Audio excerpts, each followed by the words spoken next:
ఇప్పుడు మీరు 4 నుంచి రోల్ బ్యాక్ చేశారు. 4 నుంచి మీరేం చేశారు? రోల్ బ్యాక్ చేశారు.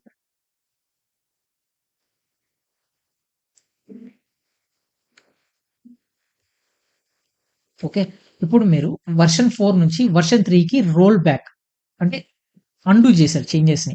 అన్‌డూ చేసినప్పుడు ఈ రివిజన్ 3 ఏమైపోతుందో తెలుసా? ఈ రివిజన్ 3 ఇలా మీకు ఇలా కిందకొచ్చేస్తుంది. ఎందుకంటే ఇది నా ఇప్పుడు కరెంట్ వర్షన్ నాకు వర్షన్ 3 గదా! సో, దాని తర్వాత ఈ రివిజన్ నంబర్ ఇక్కడ ఏమైపోతుంది డిలీట్ అయిపోయి, ఈ రివిజన్ నంబర్ 4 తర్వాత ఏముంది నాకు 5 ఉంది గదా! సో, ఆటోమేటిక్‌గా 5 అనేది యాడ్ అయిపోతుంది. అంటే ఇప్పుడు నా రివిజన్ 5లో ఉండేదేంటి? నా వర్షన్ 3. వర్షన్ 3 అంటే నా ఇంజిన్ ఎక్స్ ఒక ఇమేజ్ 1.29. సో, చెక్ చేద్దామా? So, roll back history deployment revision number hyphen revision equals to 5 check చేస్తే 1.29 ఉంటది. సో, రివిజన్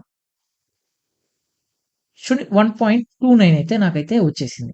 సో, ఇక్కడ ఎప్పుడైనా మీరు ఒకవేళ అన్‌డూ చేశారనుకోండి, ఆ అన్‌డూ అయింది ఏమైపోతుంది అది కొత్త వెర్షన్‌గా క్రియేట్ అయ్యి పాత వెర్షన్ రిమూవ్ చేస్తుంది. అందుకే ఇక్కడ నాకు నా రివిజన్ నంబర్‌లో 3 అనేది మిస్ అయిపోయింది. ఓకేనా? సో, అలా కాకుండా నేను డైరెక్ట్‌గా ఇప్పుడు నేను 1కి వెళ్ళాలి. రివిజన్ నంబర్ 1కి వెళ్ళాలి. అన్‌డూ చేంజెస్‌ని. సో, రివిజన్ నంబర్ 1కి వెళ్ళాలంటే మనం ఏం చేయాలి తెలుసా? జస్ట్ సేమ్ కమాండ్ యూజ్ చేసి అన్‌డూ ఇక్కడ, ఇక్కడ చూస్తే kubectl rollout undo deployment and deployment ఒక నేమ్. దాని తర్వాత మీరు జస్ట్ హైఫన్ రివిజన్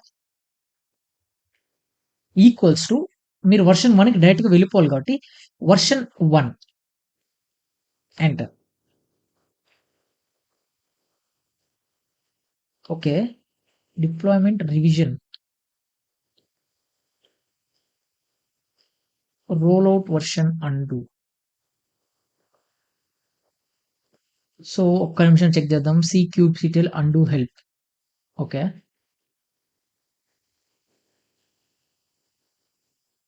హుహు. అచ్చా! ఓకే. ఇక్కడ నేను హైఫన్ 2 హైఫన్ రివిజన్ ఇవ్వాలి. So, the revision version to roll back 2.